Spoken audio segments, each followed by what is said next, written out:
그때 예수님께서는 당신이 반드시 예루살렘에 가시어 원로들과 수석 사제들과 율법학자들에게 많은 고난을 받고 죽임을 당하셨다가 사한날에 되살아나셔야 한다는 것을 제자들에게 밝히기 시작하셨다.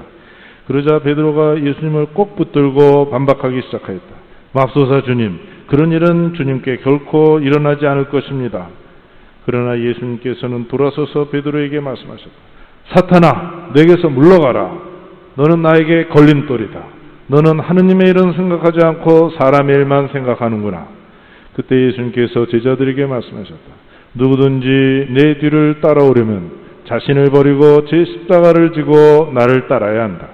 정녕 자기 목숨을 구하려는 사람은 목숨을 잃을 것이고 나 때문에 자기 목숨을 잃는 사람은 목숨을 얻을 것이다. 사람이 온 세상을 얻고도 제 목숨을 잃으면 무슨 소용이 있겠느냐? 사람이 제 목숨을 무엇과 바꿀 수 있겠느냐? 사람의 아들이 아버지의 영광에 쌓여 천사들과 함께 올 터인데 그때 각자에게 그 행실대로 갚을 것이다. 주님의 말씀입니다. 네, 지난주 복음의 분위기는 아주 좋은 분위기였습니다. 너희는 나를 누구라고 생각하느냐고 물으시니까 예수님께 베드로가 나서서 스승님은 살아계신 하느님의 아드님 그리스도이십니다. 그러니까 예수님이 너무나 만족스러워서 야, 이건 너 사람이 가르쳐준 게 아니라 하늘에 계신 아버지께서 알려주신 것이다. 너를 반석으로 너를 바위로 여기고 그 위에 교회를 세울 터인즉 저승의 세력도 교회를 이기지 못한다.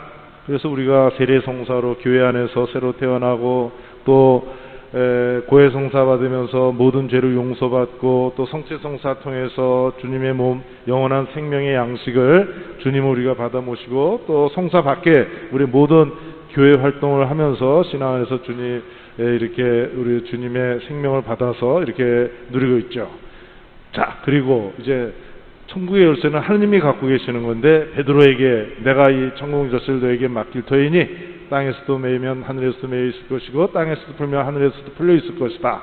이렇게 해가지고 아주 분위기가 좋았는데 그게 마태복음 16장 13절에서 20절까지 말씀이에요. 오늘은 21절에서 27절의 말씀인데 분위기가 싹 바뀌었습니다. 예수님께서 먼저 나셔서 당신이 그냥 예루살렘이 아니라 반드시 예루살렘에 가셔 그 원로들에게 많은 고난을 받고 죽임을 당하셨다가 사흘날에 부활하셔야 한다는 것을 제자들에게 밝히셨다. 그렇게 말씀을 하셨습니다. 반드시. 왜 반드시 그 길을 가셨나? 왜 돌아가실 거 뻔히 알면서 그렇게 가셨을까? 이상하지 않습니까? 그런데 여러분들도 마찬가지죠. 어떤 때 이렇게 하면은 분명히 손해보는 거 아는데도 분명히 의미 있기 때문에 좋은 약속이기 때문에 나의 앞날, 먼 내 앞날을 위해서 내 자식들의 먼 앞날을 위해서 당장 힘들어도 간다 이런 그런 결정을 여러분이 하셨을 거예요. 어떤 때는 후회 막심하게도 그렇게 했어야 되는데 당장 일신상의 편안함을 위해서 선택했기 때문에 나중에는 보람도 없고 기쁘지 않은 그런 선택을 하신 적도 있었을 거예요. 다시 한번 여기서 왜 예수님께서 처음부터 보면은 사람들하고 싸우기 시작합니다. 안식일을 사람을 위해서 했냐 사람이 안식을 위해서 했느냐. 이스라엘 사람들은 그 당시 안식일을 최고의 중요한 율법으로 생각했는데 예수님께서 안식일법을 어떤 때는 무시하고 안식일이 사람을 위해서 있는 것이다. 그러니까 사람들이 예수님을 벌써 처음부터 죽일 방도를 궁리하기 시작하였다고 했습니다. 어떤 때는 예수님을 높은 낭떠러지 위로 데리고 가가지고 떨어뜨려서 죽이려고 했는데 예수님께서 그 자리를 피하기도 하셨습니다. 왜 예수님은 저 십자가의 길을 그렇게 가셨는가? 또 반드시 죽어야 된다고 이렇게 하시면서 예루살렘을 향해서 가셨을까? 그러니까 바로 하느님 아버지에 대한 깊은 믿음이다. 영원토록 하느님 아버지와 한 분이신 분, 삼위일체이신 분, 그 하느님에 대한 사랑을 인간에 대한 사랑으로서 표현하지 않는가. 당장 사람들이 자기를 죽이려고 막 벌떼처럼 달려드는 것을 굳이 피하지 않으셨다. 인간을 정말 죽도록 사랑하는 그 주님은 십자가의 죽음도 마다하지 않으셨지 않냐. 최후 만찬 직전에 겟세마니에서 기도하실 때 주님 이 잔을 저에게서 거두소서 그러나 제 뜻대로 마시고 아버지의 뜻대로 하십시오. 새로운 아담의 모습을 보여주시면서 기꺼이 십자가, 그 신비로운 십자가의 죽음을 맞으셨습니다. 그런데 예수님께서 이렇게 말씀을 이제 분명히 밝히셨을 때 베드로가 복음에 보면은 예수님을 꼭 붙들고 반박하기 시작했다. 꼭 붙들고. 아마 여러분 제가 붙들어도 별로 이렇게 괜찮을 거예요. 근데 베드로는 밤새도록 그물을 내렸다가 다시 올렸다가 내렸다 올렸다 했으니 이 손의 힘이 얼마나 컸겠어요.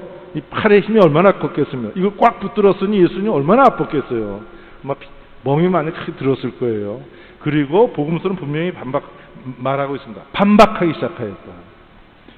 맙소사 주님, 그런 일은 주님께 결코 일어나지 않을 것입니다. 일어나는지 안 일어나는지 어떻게 알아? 안 일어나지 않을 것입니다. 적반하장인격이죠. 그러면서 반박을 하였습니다. 주객이 전도가 된 것이죠. 그랬을 때 예수님께서 아주 놀라운 아주 화를 내시면서 말씀하셨습니다. 사탄아, 내게서 물러가라. 조금 전까지도 내가 너에게 천국 열쇠를 맡기겠다고 했는데 사탄이라고 하셨어요. 이게 보통 심각한 이야기가 아니지 않습니까? 너는 하느님의 일은 생각하지 않고 사람의 일만 생각하는구나. 그러니까 예수님의 저 십자가의 죽음은 그냥 인간적으로 어떻게 하다 보니까 내가 의인으로서 정말 안중근 의사처럼 하다가 유관순 여사처럼 하다가 이렇게 죽음한 그러한 정도가 아니다. 이거는 십자가의 죽음과 부활은 하느님의 일이다.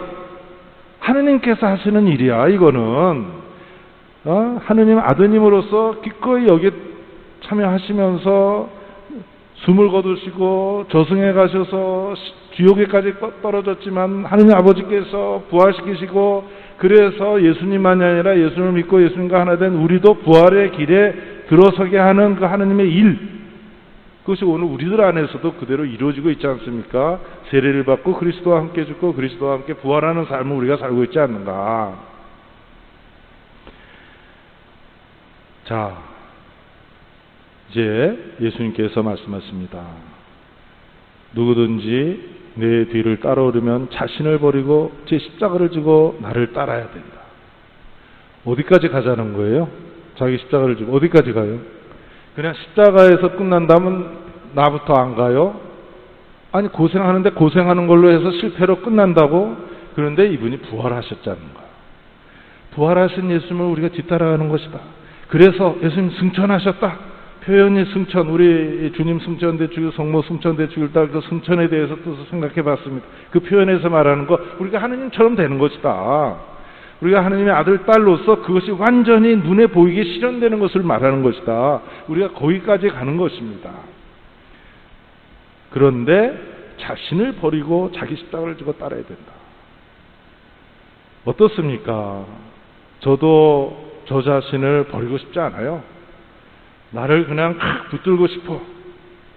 그래서 부모도 자식도 원수같이 느껴지고, 내 가족들, 친척들, 인척들 원수처럼 느껴지고, 내 친구들, 일터에서 만나는 사람들, 내 이웃 사람들, 어떤 때는 교우들마저도 성가신 존재로 우리가 여겨지지 않았던가. 근데 그러고 살아보니까 어때요? 그게 아니잖아요.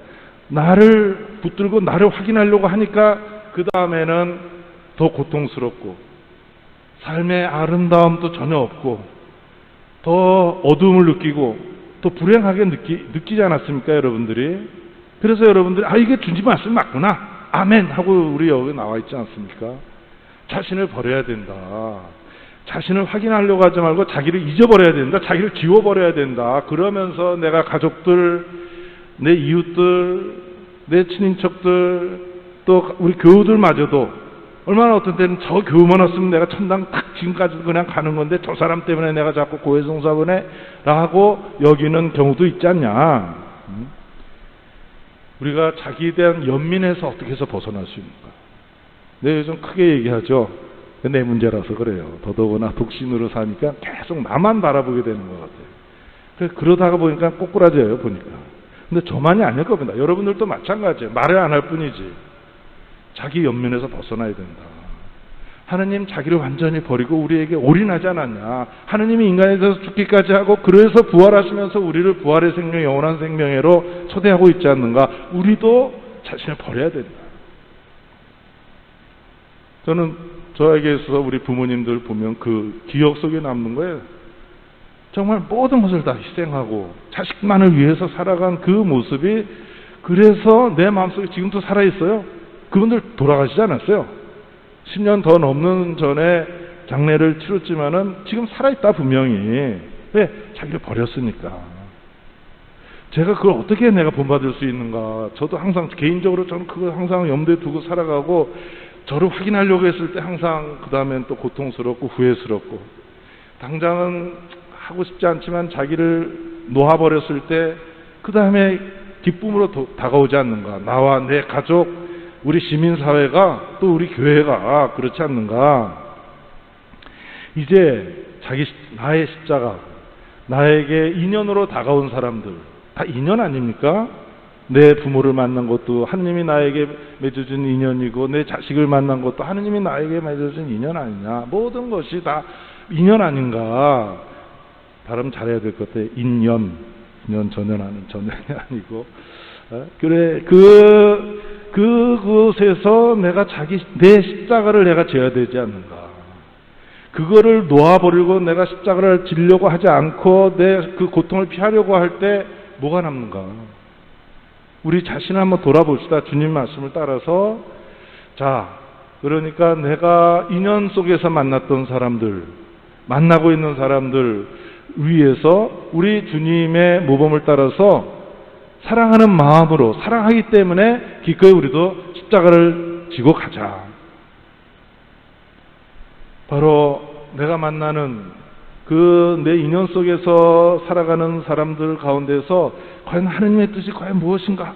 오늘 제2독서 바오로 사도의 야고보서에서도 계속 야고보서가 아니라 로마서에서도 계속 그 얘기를 하고 있습니다만은 내 인연, 가족들, 가까운 사람들, 이 만남 속에 있는 사람들 속에서 좀 하느님의 뜻이 무엇인가를 우리가 끊임없이 찾아내면서 거기에서 오는 십자가를 우리가 기꺼이 지고 나아갈 때 이 길은 분명히 부활회로 가고 승천회로 가고 우리의 삶은 영원히 완성된다는 거, 우리는 그 믿음을 가지고 이 자리에 지금 있습니다.